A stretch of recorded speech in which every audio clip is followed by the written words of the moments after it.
capacitação para a obediência. Porque não adianta relacionar a obediência com salvação, a obediência com a vida cristã, e eu e você ficarmos nos questionando, é possível andar em obediência? Obviamente, se dependesse apenas de mim, de você e dos nossos recursos humanos naturais, nós não poderíamos. E aí nós temos que entender a capacitação para a obediência. Um dos textos icônicos, quando você vai falar da graça, é quando em João capítulo 8 a Bíblia nos mostra que uma mulher apanhada em flagrante adultério é trazida a Jesus. E as pessoas comentam, Moisés na lei mandou apedrejar. O que é que o Senhor tem a dizer? Jesus faz um comentário que não está na lei de Moisés. Ele não fala contra, mas ele só faz um acréscimo. Aquele dentro de vocês estiver sem pecado, atire a primeira pedra, pode começar a execução. A lei não exigia isso. Mas a declaração de Jesus fritou a consciência dos ouvintes. E a Bíblia diz um por um, começando os mais velhos. Para mim, é uma questão fácil de imaginar por uma perspectiva de probabilidade. Quem viveu mais, pecou mais. Eu imagino os mais velhos pensando, eu é que não tenho moral para isso. E vão tirando o time de campo. O outro vai pensando a mesma coisa. E no fim só sobra Jesus e a mulher. Agora, quando sobrou Jesus, Jesus podia ter apedrejado a mulher não só pela exigência da lei de Moisés, mas até pelo que ele sugeriu. Aquele que tiver sem pecado, atire a primeira pedra. E Jesus não tinha pecado. Mas ele vai olhar para essa mulher e ele oferece misericórdia e diz, eu não te condeno. E aí as pessoas dizem, a graça é maravilhosa, e é. Mas o problema é que elas param aqui. E Jesus não falou só isso para a mulher. Ele diz, eu não te condeno, mas ele diz, vá e não peques mais. Ou seja, a graça, ela não oferece só a remoção da condenação de pecados já cometidos. Ela nos chama a um posicionamento de parar de pecar. Quem está entendendo isso? Agora, as pessoas estão pregando uma graça que para mim não faz o menor sentido. Tipo assim, olha, antes era um pecador esculhambado e ia para o inferno. Agora você encontrou a graça. Você pode pecar e viver esculhambado, mas a diferença é que você vai para o céu. Deus te deu algo melhor do que para os outros. Eu fico pensando, é isso que é o propósito do Evangelho? A minha Bíblia, quando alguém fala isso, está sendo sarcástico, irônico e supostamente era para ser a mesma. A minha Bíblia diz que o cerne do Evangelho é nos transformar de glória em glória na imagem de Jesus Cristo. Então, que Evangelho ou que graça seria esse que não oferece transformação? Aliás, as pessoas têm uma dificuldade enorme para entender o que é que mudou da antiga para a nova aliança, da lei para a graça, do antigo para o Novo Testamento. Alguns acreditam que o que mudou foi Deus. Deus na lei, ele era ruim, ele era malvado, ele era severo, ele era rabugento, ele mandava matar todo mundo e não tinha misericórdia de ninguém. Mas de repente ele se converteu e apareceu no Novo Testamento, bom e amoroso. Não, gente, agora eu estou na vibe paz e amor. Deixei todo esse rancor de lado, superei, agora eu sou bom. Isso é uma bobagem do tamanho do mundo inteiro. Porque um dos atributos de Deus revelado na palavra é a imutabilidade de Deus. Deus não muda. Então quem mudou não foi Deus. Outros alegam como aquele garoto, antes tinha lei, agora não tem mais lei. Nós vimos que isso não é verdade. Não é a mesma lei, mas continua tendo lei. Qual era o propósito da lei anterior? Que ela fosse obedecida. Qual o propósito da lei atual? O mesmo, obediência. Qual eram as consequências de não obedecer a lei anterior? Maldição para quem não obedecia, uma bênção para quem obedecia. Deuteronômio 28. E quem foi que disse que isso mudou na nova aliança? Hebreus capítulo 6, verso 7 e 8 fala dos que correspondem a Deus, bênção, dos que não correspondem com Deus, maldição. Eu sei que alguns não gostam de ouvir isso. E daqui a pouco vou falar do assunto Cristo nos resgatou da maldição da lei. Mas a verdade é que nada mudou. A grande mudança entre o que você tinha antes e depois tem um elemento. Em Hebreus capítulo 9, quando a Bíblia fala da lei, ela diz que os ritos cerimoniais da lei eram ineficazes para aperfeiçoar aquele que presta culto. Ou seja, ninguém era mudado, ninguém era transformado pela lei. E aonde a graça se mostra diferente da lei, ela vem trazendo transformação. E o homem, cada um de nós, eu e você, podemos ser transformados de glória em glória na imagem de Jesus. A grande diferença entre uma coisa e outra diz respeito à transformação. E aí você tem que entender por que é que Deus deu uma lei passageira, transitória. Moisés comunicou uma lei que tinha prazo de validade. E a Bíblia é clara sobre essa mudança de lei. Mas não é porque Deus mudou de ideia. A mudança de lei não é uma mudança de plano. Ela é justamente o cumprimento do plano. Jesus diz, eu não vim revogar a lei, eu vim cumprir. E quando ele fala de cumprir, não é meramente obedecer o que estava lá. Ele vem cumprir todas as figuras proféticas. Então Paulo diz que a lei serviu de um aio para nos guiar a Cristo. Mas ela não apontava para Cristo apenas dizendo, olha, o Messias virá, ele vai ter que morrer por nós. Ela também tinha um papel. Qual era o seu papel? Dar ao homem um diagnóstico da sua situação. A lei nunca ofereceu a solução, mas ela ofereceu o diagnóstico. Olha o que Paulo diz em Romanos capítulo 7, do verso 5 até o 10. Porque quando vivíamos segundo a carne, as paixões pecaminosas despertadas pela lei operavam em nossos membros a fim de frutificarem para a morte. Então ele fala de uma paixão pecaminosa, está dentro de nós, é nossa natureza. Mas ele diz, despertadas pela lei. Agora, porém, estamos livres da lei, pois morremos para aquilo a que estávamos sujeitos, para que sirvamos da maneira nova, segundo o Espírito, e não da maneira antiga, segundo a letra. Que diremos então? Que a lei é pecado? De modo nenhum. Mas eu não teria conhecido o pecado a não ser por meio da lei. Porque eu não teria conhecido a cobiça se a lei não tivesse dito, não cobice. Mas o pecado, aproveitando a ocasião dada pelo mandamento, despertou em mim todo tipo de cobiça. Porque sem lei o pecado está morto. Houve um tempo em que sem lei eu vivia, mas quando veio o mandamento, o pecado reviveu e eu morri. E verifiquei que o mandamento que me havia sido dado para a vida, esse se tornou o mandamento para a morte. O que é que Paulo está dizendo? Que quando a lei foi dada, ela mostrou ao homem que o problema dele estava do lado de dentro. Não era o código estabelecido por Deus. Era uma inclinação, uma natureza rebelde e contrária aos mandamentos e aos padrões de Deus. Então qual era o propósito da lei? Não era apenas sinalizar, o Messias virá, ele vai perdoar os pecados de vocês, vai morrer no lugar de vocês. Mas a lei serve de um aio para guiar Cristo, mostrando ao homem qual é a necessidade, provando ao homem que ele precisa não só de alguém que perdoe pecados, porque perdão já tinha na antiga aliança, gente. Todo ano, no dia da expiação, uma vez ao ano, se fazia, a Bíblia diz, recordação de pecados. Por que recordação? Deus me perdoou por tudo que eu fiz esse ano, mas no próximo ano eu vou ter que ser perdoado das mesmas coisas, porque ninguém era transformado. E o povo vivia de queda em queda, de tropeço em tropeço, e dizia, mas ainda bem que tem misericórdia. Aí chega a nova aliança.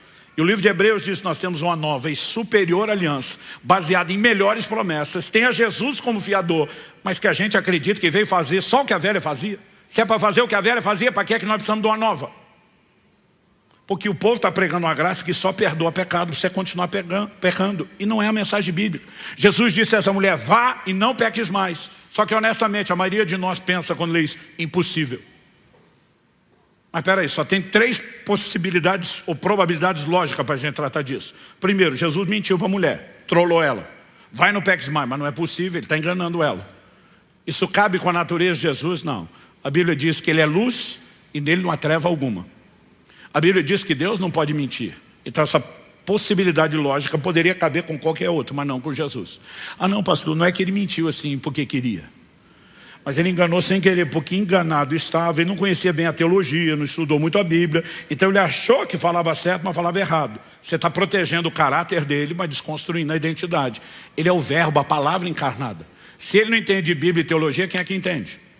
E se alguma coisa do que Jesus falou não é acurado ou preciso para a nossa fé, por que é que o resto seria? Então é tudo ou nada. Ou você pega o combo inteiro, ou pode jogar tudo no lixo. Então ele não mentiu, não enganou, e ele não estava enganado. Qual a probabilidade lógica que resta? Ele falou a verdade. Não, pastor, tá bom, eu entendo que ele falou a verdade, mas não é possível.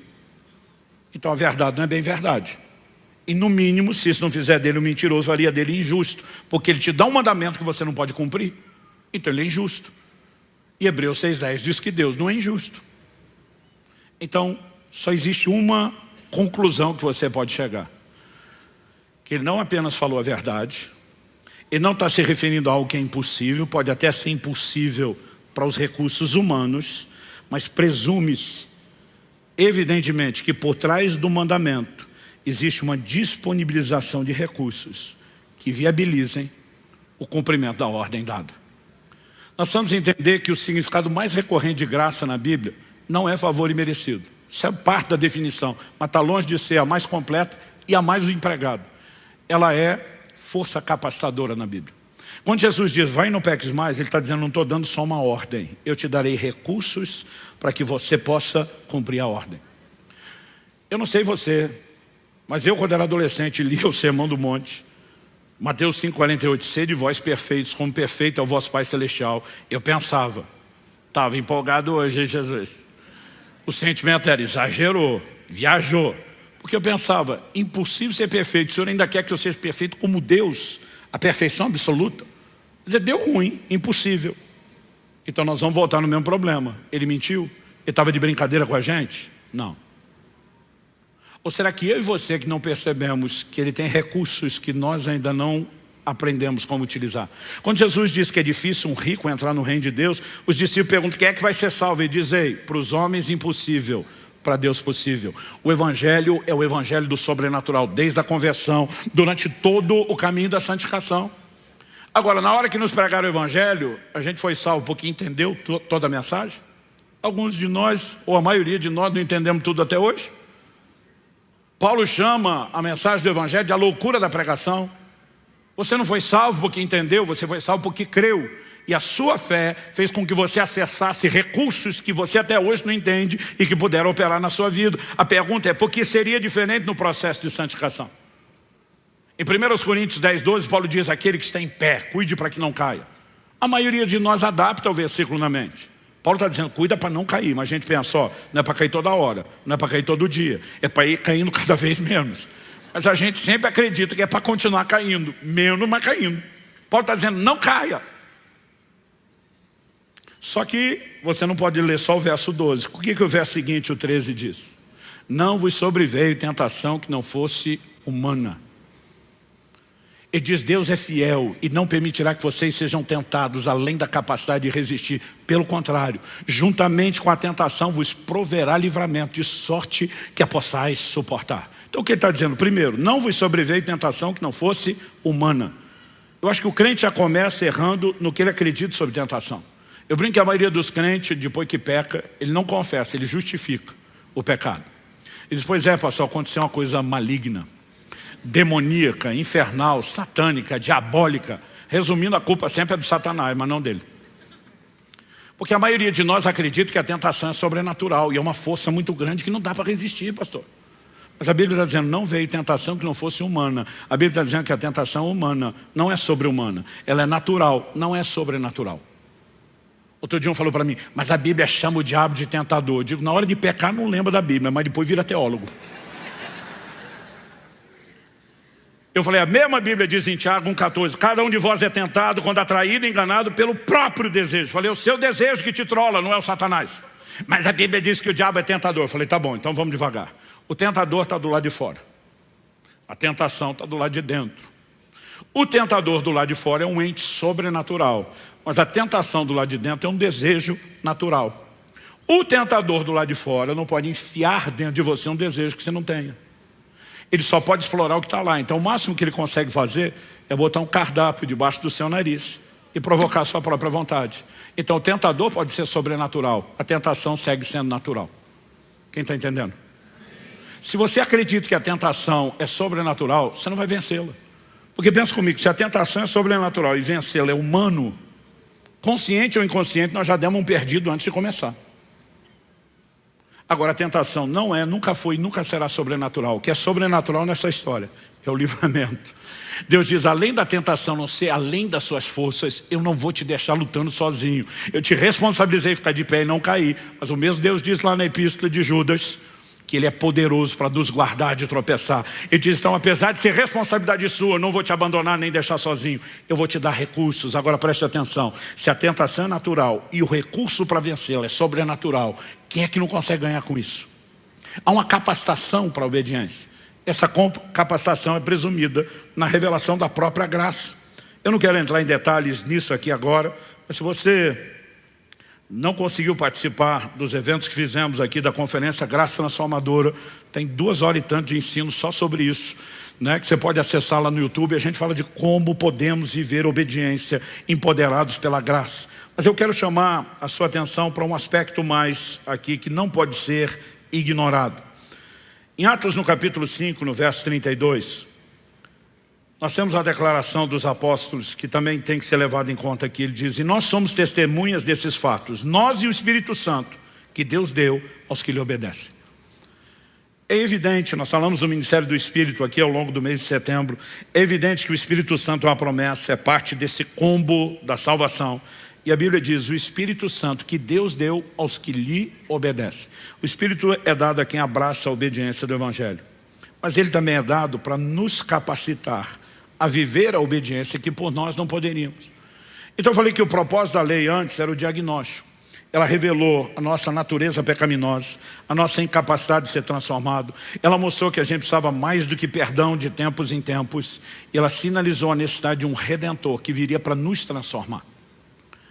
O livro O Peregrino, depois da Bíblia, é o maior clássico da literatura cristã. Não existe nenhum outro livro que foi tão lido pela Irmandade dos crentes, né, ao longo dos últimos séculos como o livro O Peregrino. Se você não leu, recomendo que faça a leitura desse livro. Ele conta a história de alguém que se converte. Ele denomina, uma história fictícia, cheia de alegorias para explicar o Evangelho. Ele denomina esse camarada, depois se converte como cristão.